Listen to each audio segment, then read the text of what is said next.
Hey, 420 MSP, Harry here, back with Chuck Maines, based in Austin, Texas. But Chuck, I believe you're at a family getaway in Louisiana. Is that correct, I sir? I am. I'm Toledo Bend Lake, right on the Texas-Louisiana border. Now we're talking.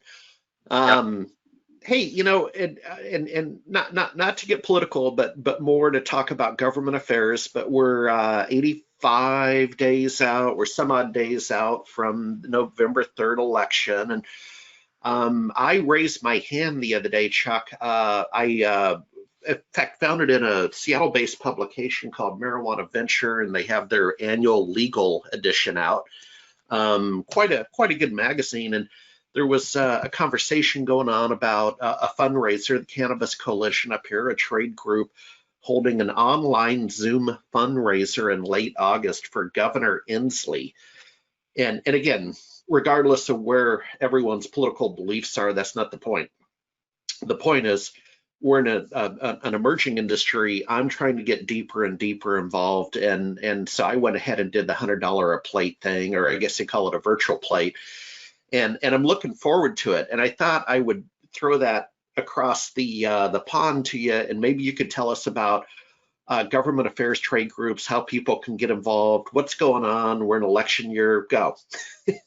Well, Harry, so this is in Texas politics as well, all the way up to national trade associations. Your biggest voice is your association. So like when there's some kind of issue that people want to become law, yes, everybody, can call their legislator and ask, hey, will you sponsor this bill?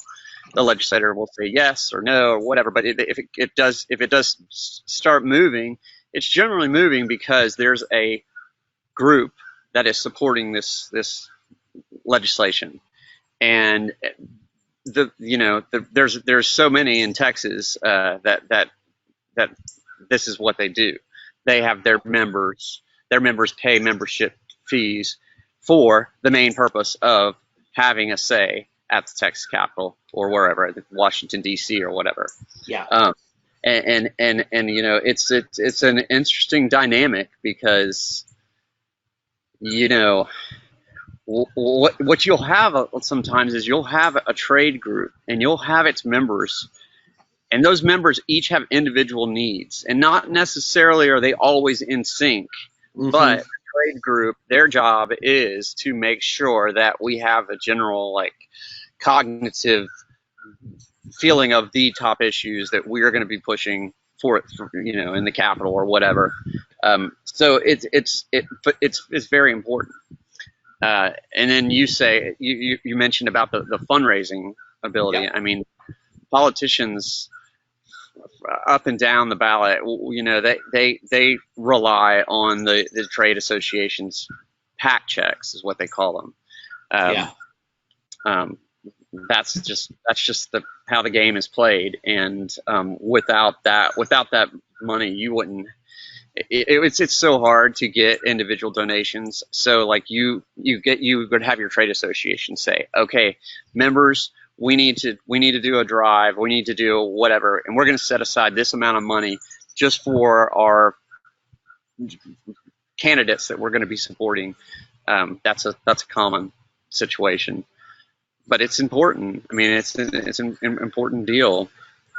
But it is Well, interesting to watch these associations, especially when you know the individuals that are in it and what their trade exactly is and how they're communicating and how they're getting their trade association to address their individual needs.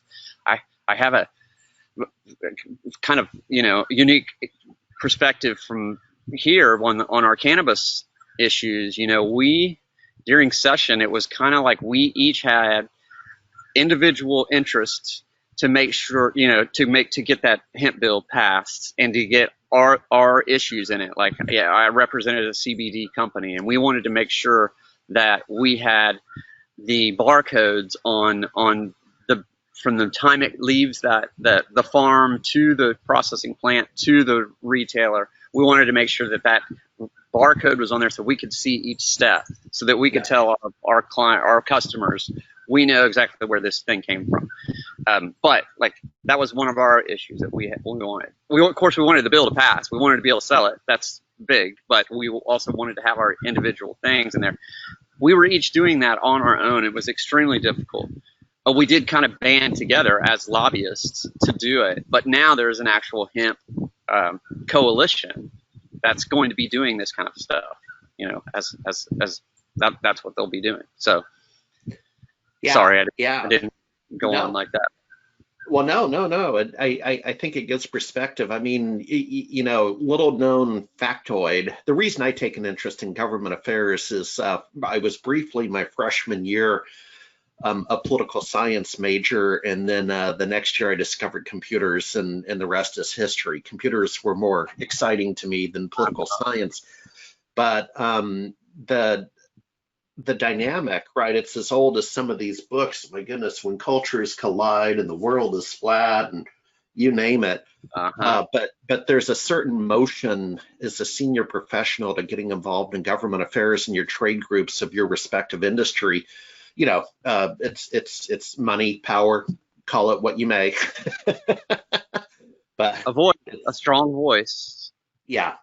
It's how the game is played. So.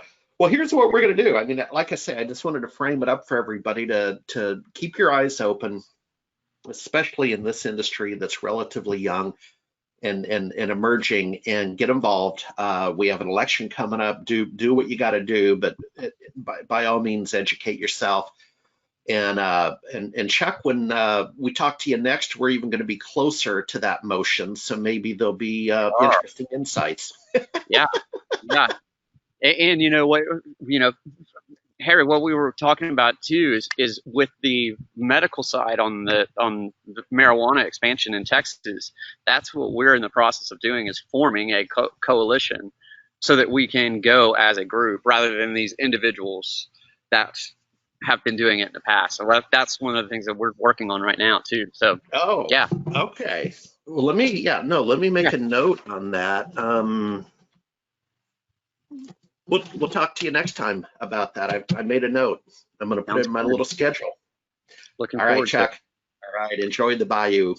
Will do, Harry. Y'all take care. All right. Thank you.